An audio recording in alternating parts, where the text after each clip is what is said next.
ನಮಸ್ಕಾರ. ನಾನು ರಕ್ಷಿತಾ ಪುಟ್ಟಣ್ಣ ಭಟ್. ಗುರು ವಂದೇ ಮಾತೃರೂಪಂ, ಗುರು ವಂದೇ ಪಿತೃರೂಪಂ, ಗುರು ವಂದೇ ಕರುಣಾಮಯಂ, ಗುರು ವಂದೇ ಸರ್ವಮಯಂ. ಹೀಗೆ ಗುರುವಿಗೆ ವಂದಿಸುತ್ತಾ ಕಾರ್ಯಕ್ರಮವನ್ನು ಪ್ರಾರಂಭಿಸ್ತಾ ಇದ್ದೇನೆ. ಪ್ರತಿ ವರ್ಷದಂತೆ ಈ ವರ್ಷವೂ ಕೂಡ ಸೆಪ್ಟೆಂಬರ್ 5 ಶಿಕ್ಷಕರ ದಿನಾಚರಣೆ ಎಲ್ಲರಿಗೂ ತಿಳಿದೇ ಇದೆ. ಹಾಗೆ ಇಂದು ನಮ್ಮೊಂದಿಗೆ ಮತ್ತೋರ್ವ ಹಿರಿಯ ಶಿಕ್ಷಕನಾಗಿ ನಿವೃತ್ತಿ ಜೀವನದಲ್ಲಿರುವಂತಹ ನಮ್ಮ ರಘುರಾಮ್ ಸೋಮ್ಯಾಜಿ ಸರ್ ಅವರನ್ನ ಸಂದರ್ಶಿಸುವಂತಹ ಸುಸಂದರ್ಭ ಒದಗಿದೆ. ಅವರಿಗೆ ಸ್ವಾಗತವನ್ನು ಬಯಸ್ತಾ ಇದ್ದೇನೆ. ಸರ್, ಆತ್ಮೀಯವಾಗಿ ಈ ಕಾರ್ಯಕ್ರಮಕ್ಕೆ ತಮಗೆ ಸ್ವಾಗತವನ್ನು ಬಯಸ್ತಾ ಇದ್ದೇನೆ. ಸರ್, ಈಗ ಮೊದಲನೇದಾಗಿ ಹೇಳುವುದಾದ್ರೆ ನಿಮ್ಮ ಒಂದು ಕುಟುಂಬದ ಪರಿಚಯ ಹೇಗೆ ಅಂತ. ನಮ್ಮ ಕುಟುಂಬ ಸೋಮ್ಯಾಜಿ ಕುಟುಂಬ. 1940ನೇ ಇಸ್ವಿಯಲ್ಲಿ ನಮ್ಮ ತಂದೆ ಈ ಒಂದು ಸ್ಥಳಕ್ಕೆ ಬಂದರು. ಬರ್ತಾ ಬಡತನದಲ್ಲಿ ಬಂದರು. ನಮ್ಮ ಅಮ್ಮ ಅವರು ಸಹ ಬಡ ಹಿನ್ನೆಲೆಯಲ್ಲೇ ಬಂದವರು, ನನ್ನ ಅಪ್ಪನೂ ಬಡ ಹಿನ್ನೆಲೆಯಲ್ಲೇ ಬಂದವರು. ಆದರೆ ಈ ಬಲ್ಲೆಯಲ್ಲಿ ಬಡತನವನ್ನು ಅವರು ಲೆಕ್ಕಿಸಲೇ ಇಲ್ಲ, ಅದನ್ನು ನಿರ್ಲಕ್ಷಿಸಿ ಒಂದು ದೈವಭಕ್ತಿ. ಉದಾಹರಣೆಗೆ ಮುಂದೆ ಬರುವಂಥ ಈ ಗಣೇಶನ ಹಬ್ಬದ ಸಮಯದಲ್ಲಿ ಅವರು ಸ್ವತಃ ಈ ಮಡಿಕೆ ಮಾಡುವವರಿಂದ ಆವೆ ಮಣ್ಣು ತಂದು ಗಣಪತಿಯನ್ನು ಅವರೇ ರಚಿಸಿ, ತಂದೆಯವರೇ ರಚಿಸಿ ಅದಕ್ಕೆ ಬಣ್ಣ ಕೊಟ್ಟು ಬ್ರಾಹ್ಮಣ ಅರ್ಚಕರಿಂದ ಪೂಜೆ ಮಾಡಿಸಿ ವಿಸರ್ಜನೆ ಮಾಡುವಂಥ ಒಂದು ಕ್ರಮ ಎಲ್ಲ ಇತ್ತು. ಆ ಕಷ್ಟ ಕಾಲದಲ್ಲಿಯೂ ಆದಾಯ ಎಲ್ಲ ಕಮ್ಮಿ ಇರುವಾಗಲೂ ಇದನ್ನು ಅವರು ಬಿಟ್ಟವರಲ್ಲ. ಎರಡನೇದು, ಅವರೆಲ್ಲ ಕಷ್ಟವನ್ನು ಪರಿಶ್ರಮದ ಮೂಲಕ ಮರೀತಿದ್ರು. ಆ ಪರಿಶ್ರಮದ ಒಳ್ಳೆಯ ಒಂದು ಪಾಠವನ್ನು ಅವರು ನಮ್ಮ ಎಲ್ಲರಿಗೂ ಹೇಳ್ಕೊಟ್ಟಿದ್ದಾರೆ. ನಮ್ಮ ಅಕ್ಕ ಸುಶೀಲ ಅಂತ ಚೋಪ್ರ ಪಾಣ್ಕಲ್ಲಲ್ಲಿ ಇದ್ದಾರೆ. ಅವರಿಗೀಗ 84 ವರ್ಷ ಹತ್ರ ಬಂತು. ಇನ್ನು ನಮ್ಮ ಅಣ್ಣ ದಿವಂಗತನಾಗಿದ್ದಾನೆ. ಅವನು ಜೂನಿಯರ್ ಕಾಲೇಜ್ ಪ್ರಿನ್ಸಿಪಾಲ್ ಆಗಿ ರಿಟೈರ್ ಆದವನು. 3ನೇವನು ನಾನು. 4ನೇವನು ಗಂಗಾಧರ ಸೋಮಾಜಿ ಅಂತ. 4ನೇವನು ರವಿಶಂಕರ್ ಅಂತ. ಅವನು ಸಹ ದಿವಂಗತ ಆದ. ಅವನು BC road railway station master ಆಗಿದ್ದ. ಇನ್ನು ಕೊನೆಯವನು ಗಂಗಾಧರ ಅಂತ KSRTCಯಲ್ಲಿ ಕೆಲಸ ಮಾಡಿ ನಿವೃತ್ತಿ ಜೀವನವನ್ನು ನಮ್ಮನೆ ಪಕ್ಕದಲ್ಲೇ ಕಳೀತಾ ಇದ್ದಾನೆ. ಇದು ನನ್ನ 1ನೇ ಜನ್ರೇಷನ್ನ ಒಂದು ಪರಿಚಯ. 2ನೇ ಜನ್ರೇಷನ್ನಲ್ಲಿ ನನಗೆ ಕಬ್ಬಿನಾಲೆ ಬಾಯಾರಿ ಕುಟುಂಬದ ಲಲಿತಾ ಎನ್ನುವರೊಟ್ಟಿಗೆ ಮದುವೆ ಆಯಿತು 70ನೇ ಇಸ್ವಿಯಲ್ಲಿ. ನಾವು ಸಹ ನಮ್ಮ ತಂದೆ ತಾಯಿಗಳು ಹಾಕಿಕೊಟ್ಟಂಥ ಅದೇ ಮಾರ್ಗ, ಒಂದು ದೈವಭಕ್ತಿ, ಎರಡನೇದು ಪರಿಶ್ರಮ, ಇದನ್ನು ಮೆಚ್ಚಿಕೊಂಡು ನಮ್ಮ ನಾಡ್ಪಾಲ್ ಗಣಪತಿ ಮತ್ತು ಹೆಬ್ರಿ ದುರ್ಗದ ಅನ್ನಪೂರ್ಣೇಶ್ವರಿ, ಹೆಬ್ರಿಯ ಪದ್ಮನಾಭರು ಮತ್ತು ಹೆಬ್ರಿಯ ಅರ್ಧನಾರೀಶ್ವರದೇವರು ಅವರನ್ನು ದೃಢವಾಗಿ ನಂಬಿ ನಾವು ಬೆಳೆದವರು. ದೇವರು ನಮಗೆ ಒಳ್ಳೇದು ಮಾಡಿದ್ದಾರೆ, ಅಭ್ಯುದಯವನ್ನು ಕೊಟ್ಟಿದ್ದಾರೆ. ನನಗೆ 5 ಜನ ಮಕ್ಕಳು. ನನಗೊಂದು ಹೆಣ್ಣು ಮಗು ಹುಟ್ಟಬೇಕು ಅಂತಿತ್ತು, ಆದರೆ ಆ ಭಾಗ್ಯ ನನಗೆ ಬರಲಿಲ್ಲ. ನನಗೆ ಸೊಸೆ ಅಂದರೆ ಹೆಣ್ಮಕ್ಳು ಅಂತ ನಾನು ಪರಿಗಣಿಸಿ 5 ಮಕ್ಕಳು ನನಗೆ. ಅದರಲ್ಲಿ ಅದನ್ನು ಬೇಕಾದರೂ ದೊಡ್ಡ ಮಗ ಅವನು ಮೆಡಿಕಲ್ ಸೀಟ್ ಪಡೆದ, ಗೌರ್ಮೆಂಟ್ ಮೆಡಿಕಲ್ ಸೀಟು ಪಡೆದುಬಿಟ್ಟು ಬಳ್ಳಾರಿ ಮೆಡಿಕಲ್ ಕಾಲೇಜಲ್ಲಿ ಅವನು MBBS ಮಾಡಿದ. ಮತ್ತು ಬೆಂಗಳೂರಿನ ಗೌರ್ಮೆಂಟ್ ಮೆಡಿಕಲ್ ಕಾಲೇಜ್ ಅದರಲ್ಲಿ ಅವನು MS ಆರ್ಥೋಪೆಡಿಕ್ಸ್ ಮಾಡಿಬಿಟ್ಟು ಅವನ ಹೆಂಡತಿಯು ಸಹ ಅವಳು ಅನಸ್ಥೀಷಿಯಾದಲ್ಲಿ MBBS ಮಾಡಿ MD ಮಾಡಿದ್ಲು. ಅವರು ಇಬ್ಬರು ಲಂಡನ್ನಿಗೆ ಅಲ್ಲಿ ಹೋಗಿ ಅಲ್ಲಿನ ಆಸ್ಪತ್ರೆಯಲ್ಲಿ ಕೆಲಸ ಮಾಡಿ ಅಲ್ಲಿನ ವಾತಾವರಣ, ಅವಳಿಗೆ ಒಂದು ಹೆಣ್ಣುಮಗು ಒಂದು ಗಂಡು ಮಗು. ಹೆಣ್ಮಕ್ಕಳಿಗೆ ವ್ಯಾಸಂಗಕ್ಕೆ ಅಲ್ಲಿನ ವಾತಾವರಣ ನಮ್ಮ ಭಾರತೀಯ ವಾತಾವರಣಕ್ಕಿಂತ ಭಿನ್ನವಾಗಿದೆ. ಅದು ತಪ್ಪು ಅಂತ ನಾನು ಹೇಳೋದಿಲ್ಲ, ಅಲ್ಲಿ ಪದ್ಧತಿಯೇ ಬೇರೆ. ಆದರೆ ಅಬುದಾಬಿ ಅಂತಿದೆ, ಅಬುದಾಬಿಯಲ್ಲಿ ಭಾರತೀಯರೇ ತುಂಬ ಇದ್ದಾರೆ, ಅಲ್ಲಿ ಭಾರತೀಯ ಶಾಲೆಗಳು ಇವೆ, ಅಲ್ಲಿ ಸಾಮಾನ್ಯ ನಮ್ಮ ಭಾರತದ ವಾತಾವರಣವಿದೆ. ಅದರಿಂದ ಆ ವಾತಾವರಣದಲ್ಲಿ ಕಲೀಲಿ ಮಗಳು ಮತ್ತು ಮಗ ಅಂತ ಅಬುದಾಬಿಗೆ ಅವರು ಸ್ಥಳಾಂತರ ಹೊಂದಿ ಅಲ್ಲಿ ಡಾಕ್ಟರ್ ಆಗಿದ್ದಾರೆ. ಇವತ್ತಿಗೂ ಅಲ್ಲಿ ದುಡಿತಾ ಇದ್ದಾರೆ. ಭಾಳ ಹಿಂದೆ ಅಲ್ಲಿ ಹೋಗಿ ಅವರು ಸೇವೆಗೆ ಪ್ರಾರಂಭ ಮಾಡಿದರು. ಅವನೊಬ್ಬ ಖ್ಯಾತ ಆರ್ಥೋಪೆಡಿಕ್ ಸರ್ಜನ್ನು. ಅವನು ಎಷ್ಟು ಖ್ಯಾತ ಅಂದರೆ ಈ ಬದಿಯ ಕ್ರಿಕೆಟ್ ಟೀಮ್ಗಳು ಅಲ್ಲಿ ಅಬುದಾಬಿಯಲ್ಲಿ ಆಡುವಾಗ ಅಲ್ಲಿ ಕೆಲವು ಹಾರ್ಡ್ ಬಾಲ್ನ ಇಂಜುರಿ ಆಗುತ್ತೆ. ಆ ಇಂಜುರಿ ಆಗುವಾಗ ಇವನ ಕೈಯಿಂದ ಪಡಿತಾ ಇದ್ದರು. ಪಾಕಿಸ್ತಾನದ ಅಜ್ಮಲ್ ಎನ್ನುವನು ಚಿಕಿತ್ಸೆ ಪಡೆದಿದ್ದಾನೆ. ಮತ್ತು ಇಲ್ಲಿ ಹಿಂದೆ ಮಂತ್ರಿಯಾಗಿದ್ದಂಥ ಸುರೇಶ್ ಪ್ರಭು ಎನ್ನುವರು ಅವನಿಂದ ಮಂಡಿ ನೋವಿನ ಚಿಕಿತ್ಸೆ ಪಡೆದಿದ್ದು ಎನ್ನುವುದೆಲ್ಲ ನಾನು ನೆನಪಿಸ್ಕೊಳ್ತಾನೆ. ಅವನು ಆರ್ಥೋಪೆಡಿಕ್ ಸರ್ಜನ್. ಎರಡನೇ ನನ್ನ ಮಗ ಅವನು ಒಂದು IT ಕಂಪ್ನಿಯಲ್ಲಿ ಬೆಂಗಳೂರಲ್ಲಿದ್ದಾನೆ. ಮೂರನೇವನು ಒಂದು ಸ್ಥಳೀಯ ಕ್ರೆಡಿಟ್ ಕೋಆಪರೇಟಿವ್ ಸೊಸೈಟಿ, ಅನಂತ ಪದ್ಮನಾಭ ಕ್ರೆಡಿಟ್ ಸೊಸೈಟಿಯಲ್ಲಿ ಅವನು 5 ಶಾಖೆ ಇದೆ. ಹೆಬ್ರಿಯಲ್ಲಿ ಹೆಡ್ ಆಫೀಸ್, ಕಾರ್ಕಳ ಮತ್ತು ಉಡುಪಿ, ಪೆರಡೂರು, ಬ್ರಹ್ಮಾವರ ಇಲ್ಲಿ ಶಾಖೆಗಳಿವೆ. ಆ ಶಾಖೆಗೆಲ್ಲ ಅವನೊಬ್ಬನೇ CEO ಆಗಿ ಕೆಲಸ ಮಾಡ್ತಾ ಇದ್ದಾನೆ. ಇನ್ನು 4ನೇ ಅವನು ಎಂಜಿನಿಯರಿಂಗ್ನಲ್ಲಿ ಅವನು ಮಣಿಪಾಲದ MITಯಲ್ಲಿ BE ಮಾಡಿದ, KRECಯಲ್ಲಿ ಅವನು MTech ಮಾಡಿದ ಮತ್ತು ಅಮೆರಿಕದ ಮಿಸಿಸಿಪಿಯಲ್ಲಿ PhD ಮಾಡಿದ. ಅಲ್ಲಿ ಆನ್ಲೈನಲ್ಲಿ ಅರ್ಜಿ ಹಾಕಿ ಗೌಹಾಟಿ IITಯಲ್ಲಿ ಅವನು ಅಸಿಸ್ಟೆಂಟ್ ಪ್ರೊಫೆಸರ್ ಆಗಿದ್ದ. ಇಲ್ಲಿಂದ ಇರುವಂಥ ಅಂತರ ದೂರ ತುಂಬ ಇದೆ. ಗೌಹಾಟಿಗೆ ಹೋಗಲಿಕ್ಕೆ ಇಲ್ಲಿಂದ ಬೆಂಗಳೂರಿಗೆ ಹೋಗಿ, ಬೆಂಗಳೂರಿಂದ ಕಲ್ಕತ್ತಾಗೆ ಹೋಗಿ 6 ದಿವಸ 6 ಗಂಟೆ ಕನೆಕ್ಟಿಂಗ್ ಫ್ಲೈಟಿಗೆ ಕಾದು ಇನ್ನೊಂದು ಫ್ಲೈಟಲ್ಲಿ ಗೌಹಾಟಿಗೆ ಹೋಗಬೇಕಿತ್ತು. ಅದಕ್ಕೆ ಅವನು ಪ್ರಯತ್ನಪಟ್ಟು ಅವನು ಅಬುದಾಬಿಯ ಅಲ್ಲಿನ ಸರ್ಕಾರದ ಯೂನಿವರ್ಸಿಟಿಯಲ್ಲಿ ಹೆಡ್ ಆಫ್ ದ ಡಿಪಾರ್ಟ್ಮೆಂಟ್ ಆಗಿ ಮೆಕ್ಯಾನಿಕಲ್ ಇಂಜಿನಿಯರಿಂಗ್ ಮುಖ್ಯಸ್ಥನಾಗಿ ಸೇವೆ ಸಲ್ಲಿಸ್ತಾ ಇದ್ದಾನೆ ಕೂಡ. ಇನ್ನೊಬ್ಬ ಕೊಡೆಯವನು ನಾನು ಏನಿದ್ದೇನೆ ಅಧ್ಯಾಪಕನಾಗಿದ್ದೆ. ನನ್ನಲೈನಿಗೆ ಬಂದು ಅವನು ರಾಮನಗರದಲ್ಲಿ ಒಂದು ಇಂಜಿನಿಯರಿಂಗ್ ಕಾಲೇಜಲ್ಲಿ ಉಪನ್ಯಾಸಕನಾಗಿದ್ದಾನೆ. ಇದು ನಮ್ಮ ಮಕ್ಕಳ ವಿಚಾರ. ಸೊಸೆಯಂದಿರಲ್ಲಿ ಇನ್ನೊಬ್ಬಳು ಮಾತ್ರ ಕೆಲಸಕ್ಕೆ ಹೋಗ್ತಾಳೆ. ಉಳಿದವರೆಲ್ಲ ಹೌಸ್ ವೈಫ್ ಅಂತ ಏನಿದೆ ಹೌಸ್ ವೈಫ್ ಆಗಿದ್ದಾರೆ. ಕೊನೆಯವಳು ರಾಮನಗರದಲ್ಲೇ ಒಂದು ಖಾಸಗಿ ಪ್ರೌಢಶಾಲೆಯಲ್ಲಿ, ಅನುದಾನಿತ ಪ್ರೌಢಶಾಲೆಯಲ್ಲಿ ಶಿಕ್ಷಕಿಯಾಗಿ ಕೆಲಸ ಮಾಡ್ತಾರೆ. ಇದು ನಮ್ಮ ಒಂದು ಪೀಳಿಗೆಯ ಒಂದು ಕಿರು ಪರಿಚಯ. ಒಟ್ಟಾರೆಯಾಗಿ ನಮಗೆ 9 ಜನ ಮೊಮ್ಮಕ್ಕಳಿದ್ದಾರೆ. ಅತ್ಯಂತ ಸರಳವಾಗಿ ತಮ್ಮ ಒಂದು ಪೀಳಿಗೆಯನ್ನ ವಿವರಿಸಿದಂತಹ ಇವರ ಒಂದು ಸರಳ ಜೀವನಕ್ಕೆ ನಾವು ಖುಷಿ ಪಡಲೇಬೇಕು. ಅವರು ಸಹ ಶಿಕ್ಷಕರಾಗಿ ಮಕ್ಕಳನ್ನು ಕೂಡ ಎಜುಕೇಟೆಡ್ ಲೆವೆಲ್ಗೆ ಬೆಳೆಸಿದ್ದಾರೆ. ತುಂಬಾ ಖುಷಿ ಆಯ್ತು ಸರ್ ನಿಮ್ಮೊಟ್ಟಿಗೆ ಮಾತಾಡಿ. ನೆಕ್ಸ್ಟ್ ಈಗ ಬರುವುದಾದ್ರೆ ನಿಮ್ಮ ಒಂದು ವೃತ್ತಿ ಜೀವನ ಹೇಗೆ ಸ್ಟಾರ್ಟ್ ಆಯ್ತು? ಅಂದ್ರೆ ಈಗ ನಿಮ್ ಹೈಸ್ಕೂಲ್ ಲೈಫ್, ಪ್ರೈಮರಿ, ಅದರ ಬಗ್ಗೆ ಎಲ್ಲ.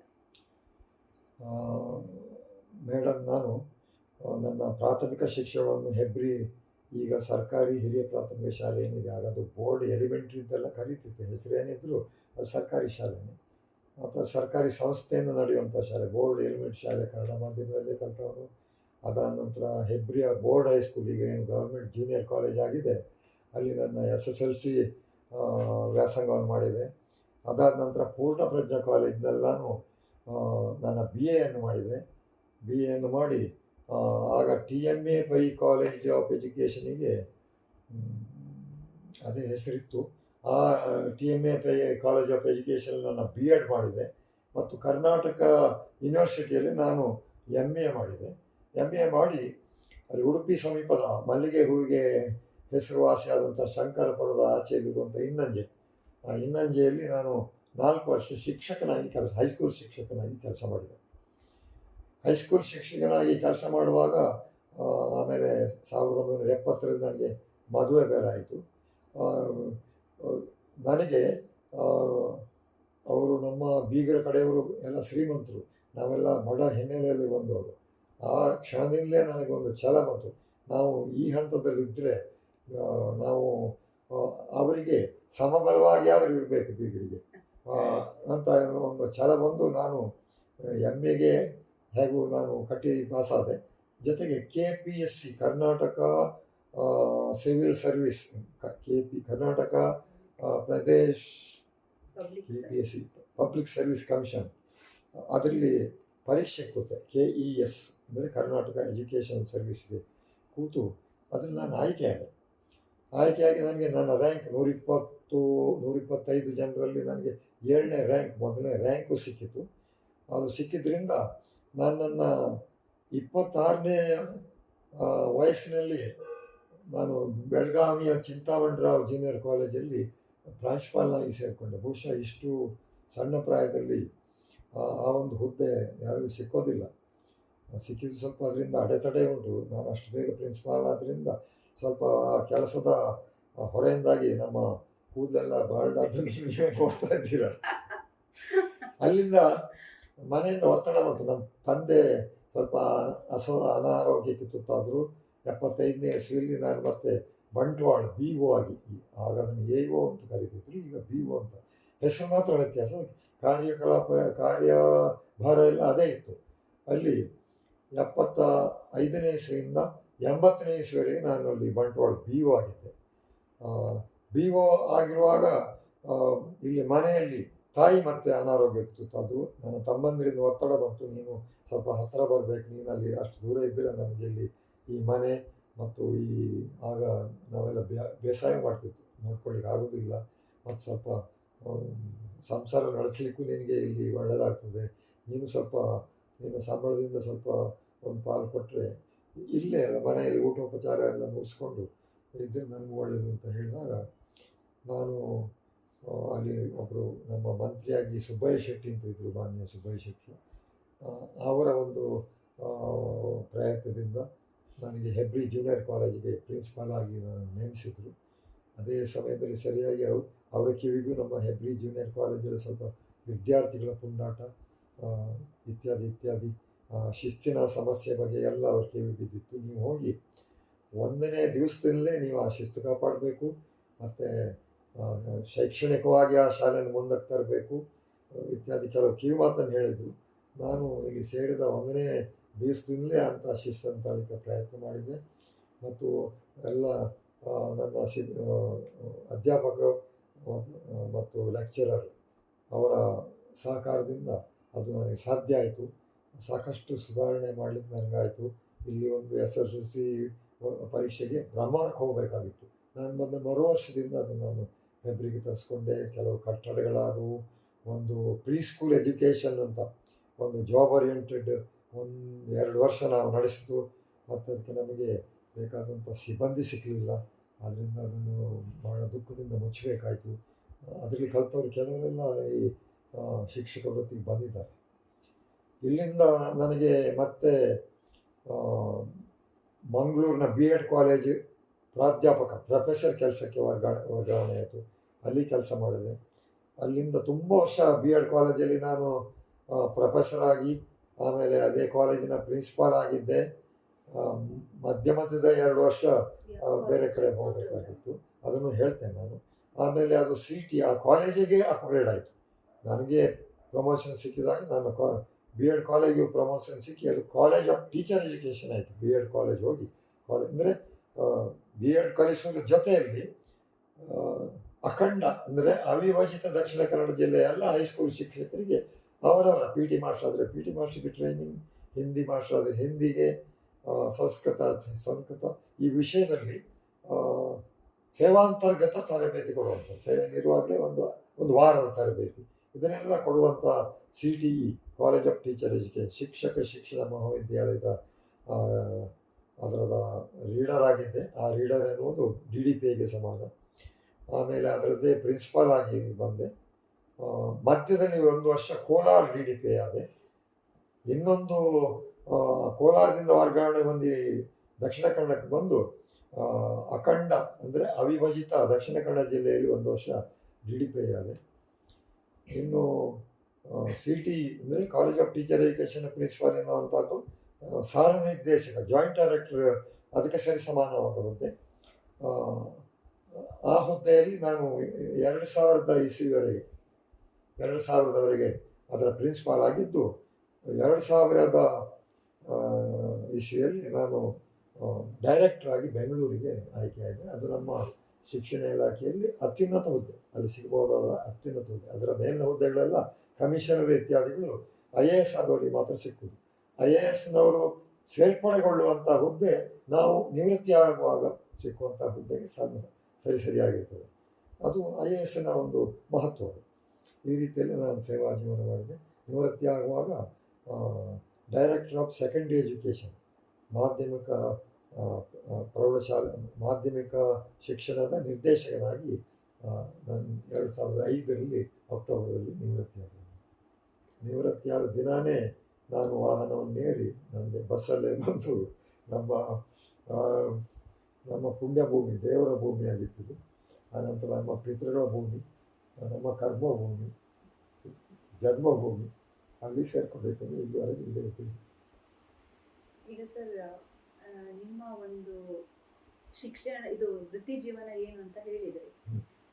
ಈಗ ನಿಮ್ಮ ಒಂದು ನೀವು ಕಲಿಸಿದಂಥ ಸ್ಟೂಡೆಂಟ್ಸ್, ನೀವು ಹೇಗೆ ಪಾಠ ಮಾಡಿದ್ರಿ, ನೀವು ಆವಾಗ ಒಂದು ಇದ್ದ ಶಿಕ್ಷಣಕ್ಕೂ ಈಗ ನಿಮ್ಮ ಮೊಮ್ಮಕ್ಕಳು ಇರುವಂತ ಶಿಕ್ಷಣ ವ್ಯವಸ್ಥೆಗೆ ಅಜಗಜಾಂತರ ವ್ಯತ್ಯಾಸ ಇದೆಯಾ, ಅಥವಾ ಇನ್ನೂ ಏನಾದ್ರೂ ಚೇಂಜಸ್ ಮಾಡಬಹುದಿತ್ತು ಅನ್ನೋ ಪರಿಕಲ್ಪನೆ ಏನಾದ್ರೂ ನಿಮ್ಗೆ ಬಂದಿದ್ಯಾ?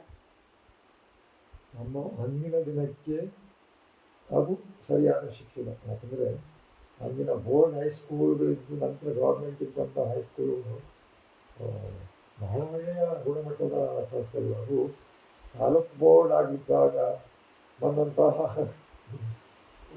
ಇದ್ದಂಥ ಒಂದು ಗುಣಮಟ್ಟ 100ಕ್ಕೆ 100 ಫಲಿತಾಂಶ ತರ್ತಿತ್ತು. ನಾನು ಹೆಗ್ರಿ ಜೂನಿಯರ್ ಕಾಲೇಜ್ ಇದ್ದಾಗ 1964ನೇ ಬ್ಯಾಚಲ್ಲಿ ಅದು 70%. ಆನಂತರ ನನ್ನ ಅಭಿಪ್ರಾಯ ಪ್ರಕಾರ 70% ಬಂದದ್ದು ಕೊರೋನಾ ಟೈಮಲ್ಲಿ ಮಾತ್ರ.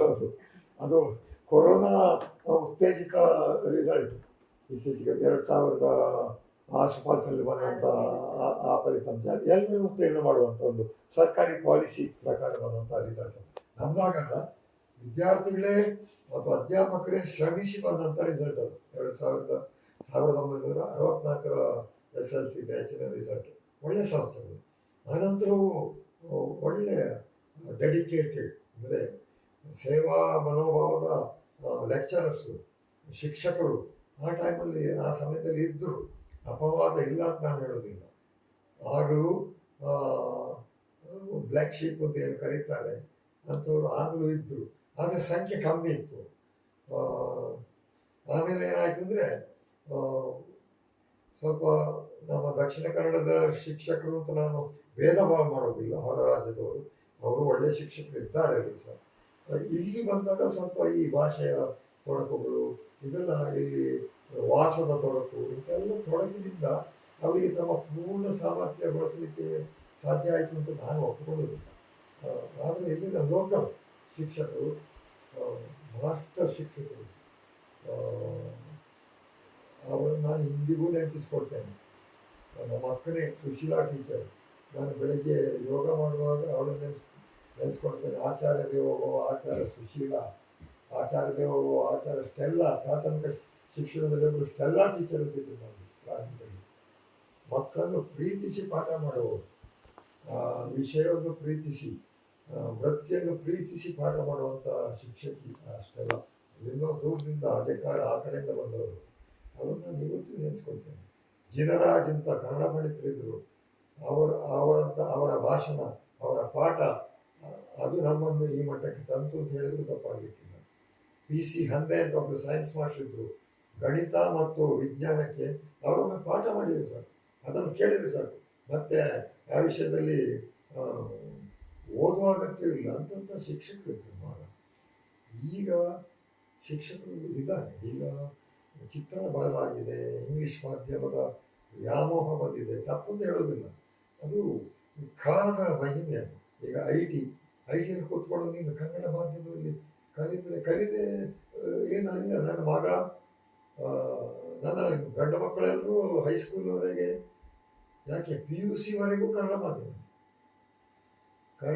PUCಯಲ್ಲಿ ಆ ಸಬ್ಜೆಕ್ಟನ್ನು ಇಂಗ್ಲೀಷಲ್ಲಿ ಹೇಳ್ತಿದ್ರು, ಕನ್ನಡ ಇತ್ತು ಅವರಿಗೆ.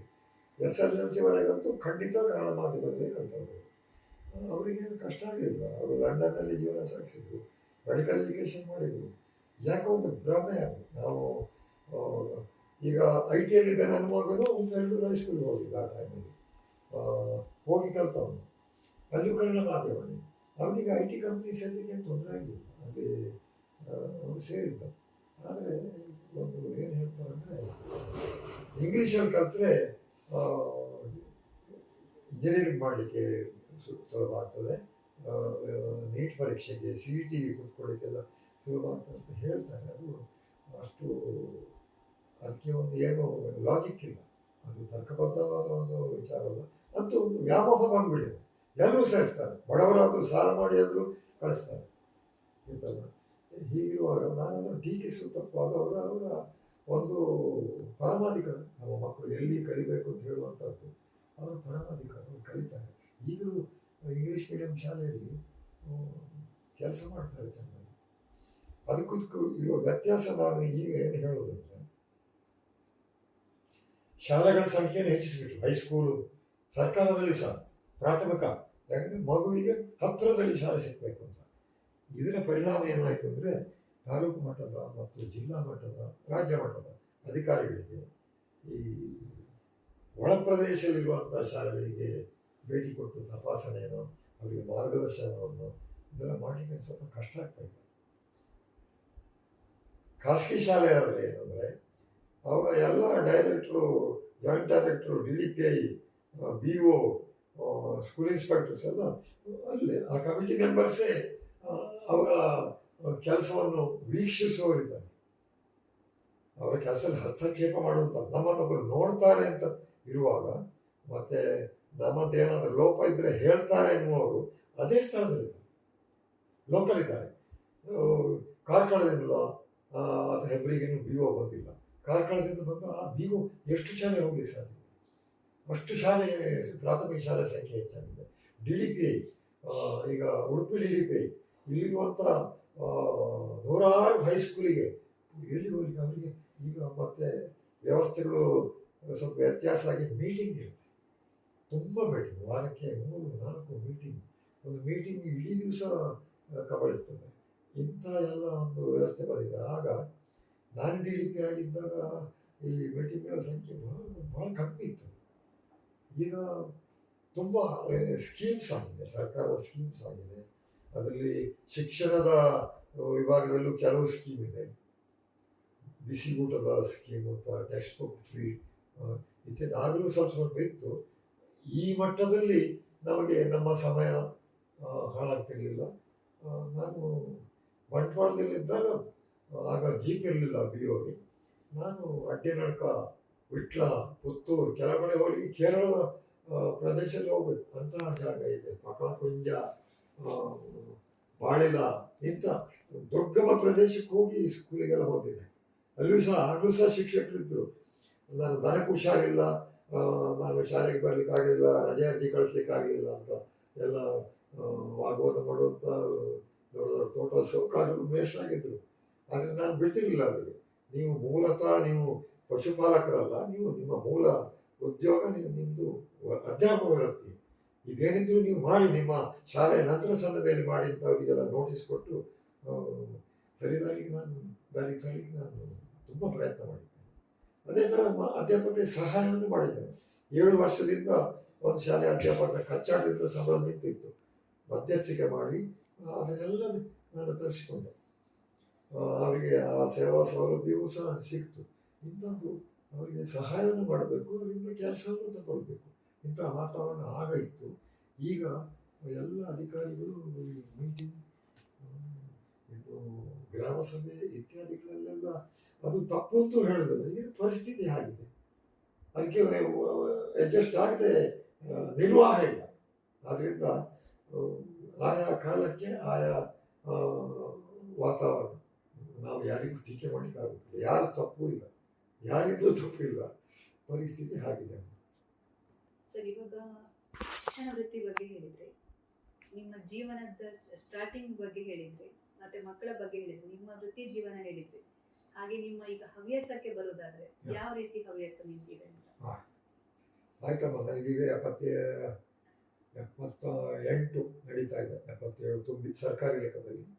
ಜಾತಕ ಲೆಕ್ಕದಲ್ಲಿ ಒಂದು ವರ್ಷ ಕಡಿಮೆ ಇದೆ. ಯಾಕಂದರೆ ಬಹುಶಃ ನಾನು ಬಾಲ್ಯದಲ್ಲ ಪುಂಡಾಟಿಕೆ ಮಾಡಿದ್ರಿಂದ ಹೋಗಿ ಶಾಲೆಯಲ್ಲಿ ಟೀಚರ್ನ ಮೇಲಿಸ್ತುವರೆಲ್ಲ ಸ್ವಲ್ಪ ಆದರೂ ಶಿಸ್ತು ಕಲಿತಾರೆ ನೋಡುವಂಥ ಬೇಗ ಕಳಿಸಿದ್ರು. ನನಗೆ ಒಂದು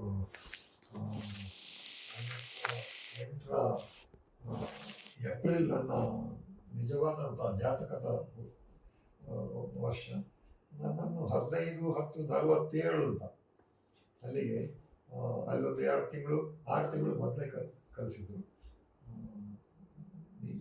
ಈಗ 70 ನನ್ನ ಸೇವಾವಧಿಯನ್ನೇ ನಾನು ಹೇಳ್ಕೊಡೋದು. ಯಾಕಂದರೆ ಗೌರ್ಮೆಂಟಲ್ಲಿ 15/10/47 ನನ್ನ ಡೇಟ್ ಆಫ್ ಬರ್ತ್. ಅದರ ಮೂಲಕ ಹೋದರೆ 77 ವರ್ಷ ಆಯ್ತು ನನಗೆ.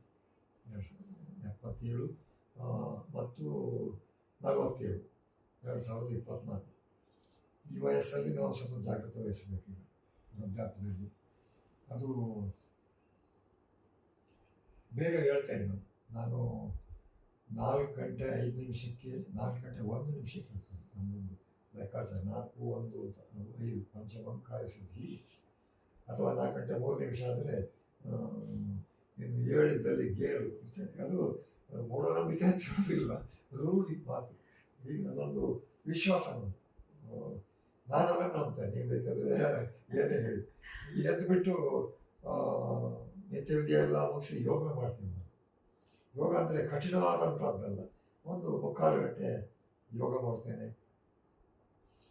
ಯೋಗ ಮಾಡಿ ಒಂದೆರಡು ಹಿಂದಿಂದ ಮಾಡ್ತಾ ಬಂದದ್ದು, ಒಂದೆರಡು ದನದ ಕಡಸುಗಳನ್ನು ಸಾಕಿದ್ದೇನೆ. ಯಾಕಂದರೆ ಒಂದು ಹಟ್ಟಿ ಕೊಟ್ಟಿಗೆ ನಮ್ಮ ಅಪ್ಪನ ಕಾಲದಲ್ಲಿದ್ದದ್ದು, ಅದು ಖಾಲಿ ಆಗಿರೋದು ಬೇಡ ಅಂತ ಅದನ್ನು ಸಾಕಿದ್ದೇನೆ. ಅದಕ್ಕೆಲ್ಲ ನೀರು ಕೊಡೋದು ಇತ್ಯಾದಿ ಕೆಲಸ ಮಾಡ್ತೇನೆ. ಒಂದು 3 ಪೇಪರ್ ಬರುತ್ತೆ ಮನೆಗೆ, ಅದೆಲ್ಲ ಪೇಪರ್ ಓದ್ತೇನೆ. ಮತ್ತು ನಾನು ಅವತ್ತಿದ್ದ ಟೈಮಲ್ಲಿ ಮಂಗಳೂರು ಬಿ ಎಡ್ ಕಾಲೇಜಲ್ಲಿ ಇದ್ದಾಗಲೇ ಒಂದು ನಮ್ಮ ಹಿರಿಯರ ಜಾಗದಲ್ಲಿ ಅಡಿಕೆ ತೋಟ ಮಾಡಿದ್ದೆ. ಒಂದು 700 ಗಿಡ ಆಗ ಹಾಕಿದ್ದೆ.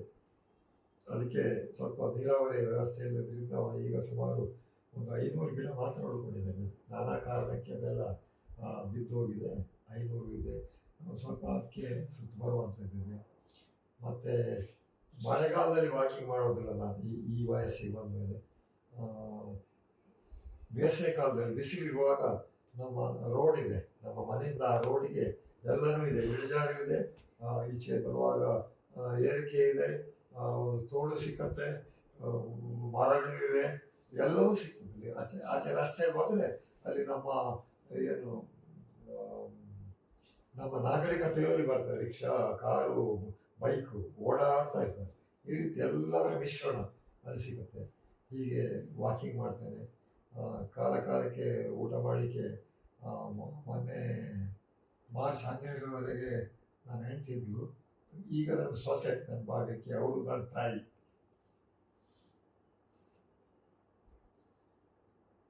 ಹೀಗೆಲ್ಲ ವ್ಯವಸ್ಥೆ ಇದೆ. ಅಂತೂ ಇದು ಸಂಗೀತ ಕೇಳ್ತೇನೆ ನಾನು. ನೀವಲ್ಲೊಂದು ಸ್ಪೀಕರ್ ಎಲ್ಲ ನೋಡ್ಬೋದು. ಅದರಲ್ಲಿ ನಮ್ಮ ಯೂಟ್ಯೂಬ್ ಈಗ ಬಂದಿದೆ. ಈಗ ತಂತ್ರಜ್ಞಾನದಲ್ಲಿ ಎಲ್ಲ ಸುಧಾರಣೆ ಆಗಿ ನಿಮ್ಮ ಬೇಕಾದ ಭಕ್ತಿ ಗೀತೆನೋ ಅಥವಾ ಶಾಸ್ತ್ರೀಯ ಸಂಗೀತ ಏನನ್ನು ಬೇಕಾದರೂ ಕೇಳ್ಬೋದು ಅಂತ ಒಂದು ವ್ಯವಸ್ಥೆ ಇದೆ. ಅದರ ಉಪಯೋಗ ಮಾಡ್ಕೊಳ್ತೇನೆ. ಹೀಗೆ ಮೊಮ್ಮಕ್ಕಳು ಬರ್ತಾರೆ ಸಂಜೆ 4:15 5 ಹೊತ್ತಿಗೆ, ಅವರೊಟ್ಟಿಗೆ ಕಾಲ ಕಳೀತೇನೆ. ಮತ್ತು ಬರ್ತಾರೆ ನಿಮ್ಮಂಥವ್ರು ಗೆಸ್ಟ್ಗಳು ಬರ್ತಾರೆ. ಅವರು ಬಂದಾಗ ಭಾಳ ಸಂತೋಷ ಆಗ್ತದೆ. ಮತ್ತು ಬ್ರಾಹ್ಮಣ ಸಂಘದಲ್ಲಿ ನಾನು ಕಾಲ ಕಳೀತಿದ್ದೆ. ಈಗ ವಯಸ್ಸಾಯಿತು ಅಂತ ಆ ಹೊಣೆಗಾರಿಕೆಯನ್ನು ವಹಿಸ್ಕೊಳ್ಳಿಕ್ಕೆ ಯಾರು ತಯಾರಿರಲಿಲ್ಲ. ಮತ್ತು ಇತ್ತೀಚೆಗೆ ಈ ವರ್ಷದಿಂದ ಒಂದು 7-8 ತಿಂಗಳಿಂದ ಅದಕ್ಕೆ ಯುವಕರ ಒಂದು ಪಡೆ ಇದೆ ಬ್ರಾಹ್ಮಣ ಸಂಘದಲ್ಲಿ. ಅವರು ಒಳ್ಳೆಯ ಕೆಲಸ ಮಾಡ್ತಾರೆ. ಸ್ಥಾಪಕಾಧ್ಯಕ್ಷ ಅಂತ ನನ್ನನ್ನು ಆಗಾಗ ಕರೀತಾರೆ. ಹೀಗಿದೆ. ಸಂಜೆಗೊಂದು ಭಜನೆ ಮಾಡ್ತೇನೆ. ಮತ್ತು ಬೆಳಿಗ್ಗೆ ಮತ್ತು ಸಂಜೆ 108 ಗಾಯತ್ರಿ ಮಾಡಿದರೆ ಒಳ್ಳೆಯದು ಅಂತ ಯಾರು ಹೇಳಿದ್ರು, ಅದನ್ನು ಮಾಡ್ತೇನೆ. ಹನುಮಾನ್ ಚಾಲೀಸ ಓದ್ತೇನೆ. 15 ದಿವಸಕ್ಕೊಮ್ಮೆ ಬರುವಂಥ ಏಕಾದಶಿಯಲ್ಲಿ ನಿರ್ಜಲ ಮಾಡಿಕೊಳ್ಳೋಕ್ಕಾಗೋದಿಲ್ಲ. ಯಾಕಂದರೆ ನಾವೆಲ್ಲ ಬ್ಯಾಗ್ ಇಟ್ಕೊಂಡು ಸುತ್ತಿದ್ದವನು. ನಿರ್ಜಲ ಉಪವಾಸ ಅದು ಪ್ರಾರಂಭದಿಂದ ಮಾಡ್ತಾ ಬಂದವರಿಗೆ ಆಗುತ್ತೆ. ಒಮ್ಮೆ ಸರ್ಕಾರಿ ಸೇವೆಗೆ ಸೇರಿದ ಮೇಲೆ ಈ ಆ ಸೇವಾ ಜೀವನಕ್ಕೂ ಏಕಾದಶಿಗೂ ಅದು ತಾಳೆ ಆಗೋದಿಲ್ಲ. ನಮಗೆ ಕೆಲವು ಕಡೆ ಊಟನೇ ಸಿಕ್ಕೋದಿಲ್ಲ, ಆಗಲೇ ನಮ್ಮ ಏಕಾದಶಿ ಇರ್ತದೆ ಹಳ್ಳಿ ಗಾಡಿಗೆ ಹೋದರೆ. ಅಂತೂ ಆ, ಚೆನ್ನಾಗಿದೆ. ಇತ್ತೀಚೆಗೆ ಒಂದು ಡೆಂಗ್ಯೂ ಟ್ರೇಸ್ ಬಂದದ್ದು ಬಿಟ್ಟರೆ ಈ 77 ವರ್ಷದಲ್ಲಿ ನಾನು ಒಮ್ಮೆನೂ ಆಸ್ಪತ್ರೆಗೆ ಅಡ್ಮಿಟ್ ಆದವನಲ್ಲ, ದಾಖಲಾಗಿ ಅಲ್ಲಿ ಒಳರೋಗಿಯಾಗಿ ಚಿಕಿತ್ಸೆ ಪಡೆದವನಲ್ಲ. ಸಣ್ಣ ಪುಟ್ಟ ಅದೆಲ್ಲ ಬರ್ತಿತ್ತು 2 ವರ್ಷಕ್ಕೆ 3 ವರ್ಷಕ್ಕೊಮ್ಮೆ. ನನಗೆ ಶೀತ ನೆಗಡಿ ಜೋರಾಗಿ ಬರ್ತಿತ್ತು, ಜೋರಾದ ಶೀತ ಬಂದರೆ ನನಗೆ ಅಲ್ಲಿ ಬೆಂಗಳೂರಿನ ಔಷಧಿ ಆಗ್ತಿರಲಿಲ್ಲ, ಬೇರೆ ಇಲ್ಲಿ ನಮ್ಮ ನಮ್ಮ local Raghavendra maternity and general ನಮ್ಮ ಐತಾಳ ಔಷಧನೇ ಆಗಬೇಕಿತ್ತು. ಈಗಲೂ ನನ್ನ ಡೆಂಗ್ಯೂ ಟ್ರೇಸಿಗೆ ಅವರೇ ಚಿಕಿತ್ಸೆ ಮಾಡಿ ನನ್ನನ್ನು ಮಾಮೂಲಿ ಸ್ಥಿತಿಗೆ ತಂದರು. ಹೀಗೆಲ್ಲ ಇದೆ ನಮ್ಮದು ಕಥೆಗಳು. ಇದು ನಮ್ಮ ದಿನಚರಿ. ವೀಕ್ಷಕರೇ, ಇಷ್ಟು ಹೊತ್ತು ಅವರ ಒಂದು ವೃತ್ತಿ ಜೀವನ, ಅವರ ಒಂದು ವೈಯಕ್ತಿಕ ಜೀವನ, ಹಾಗೆ ಅವರ ಹವ್ಯಾಸಗಳ ಬಗ್ಗೆ ಕೇಳಿ ಖುಷಿ ಪಟ್ಟಿದ್ದೇವೆ. ಈ ಕಾರ್ಯಕ್ರಮಕ್ಕೆ ಸರ್ ನಮಗೆ ಅವಕಾಶ ಮಾಡಿಕೊಟ್ಟಂತಹ ನಿಮಗೆ ತುಂಬ ಹೃದಯದ ಧನ್ಯವಾದಗಳನ್ನು ಹೇಳ್ತಾ ಕಾರ್ಯಕ್ರಮವನ್ನು ಮುಗಿಸ್ತಾ ಇದ್ದೇನೆ. ನಮಸ್ಕಾರ. ನೀವೆಲ್ಲ ನಮಗೆ ತೊಂದರೆ ಕೊಡಲಿಲ್ಲ, ನಾವೇ ನಿಮಗೆ ಈಗ ತೊಂದರೆ ಕೊಟ್ಟ. ಯಾಕಂದರೆ ನಿಮ್ಮ ಕ್ಯಾಮರಾಮ್ಯಾನ್ ಮತ್ತು ನೀವು ಜೆಸಿಯಿಂದ ನಿಮ್ಮ ಕಾರ್ಯಕ್ರಮದ ಅಂಗವಾಗಿ ಇಲ್ಲಿ ಬಂದು, ಇದು ಸ್ವಲ್ಪ ಒಳ ಪ್ರದೇಶ, ನಿಮ್ಮ ಎಲ್ಲ ಮೀಟಿಂಗ್ ಮತ್ತು ನಿಮ್ಮ ಮನೆಯ ಇದಿದೆ. ನೀವೇ ಮನೆಯಲ್ಲಿ ಸ್ವಂತ ಅಡುಗೆ ಮಾಡಿ ಮಕ್ಕಳಿಗೆ, ಮಾವನಿಗೆ, ಗಂಡನಿಗೆ, ಅತ್ತೆಗೆ ಎಲ್ಲ ಅಡುಗೆ ಮಾಡಿ ಬಳಸೋದು ಅಂತ ನಮಗೆ ಗೊತ್ತಿದೆ. ನಿಮ್ಮ ಮಾವ ನಮ್ಮ ಪರಮಾಪ್ತರು, ನನ್ನ ಸಹೋದ್ಯೋಗಿ ಕೂಡ ಹೌದು. ಇಷ್ಟೆಲ್ಲ ಕಾರ್ಯ ಒತ್ತಡ, ಜೆಸಿಯ ಒತ್ತಡ, ಮಕ್ಕಳ ಶಿಕ್ಷಣದ ಒತ್ತಡ, ಇದರ ಮಧ್ಯದಲ್ಲಿ ನೀವು ಬಿಡುವು ಮಾಡ್ಕೊಂಡು ಬರ್ತಿರಲ್ಲ ನಿಮ್ಮ ಕ್ಯಾಮರಾಮ್ಯಾನ್ ಒಟ್ಟಿಗೆ, ನನಗೆ ಭಾಳ ಸಂತೋಷ. ನಿಮಗೆ ನನ್ನ ವಂದನೆ ಹೊರತು ನೀವು ಧನ್ಯವಾದ, ಥ್ಯಾಂಕ್ಸ್ ಏನು ಹೇಳೋ ಅಗತ್ಯ ಇಲ್ಲ. ನಿಮಗೆ ನಾನು ಥ್ಯಾಂಕ್ಸ್ ಹೇಳ್ತೀನಿ. Thank you.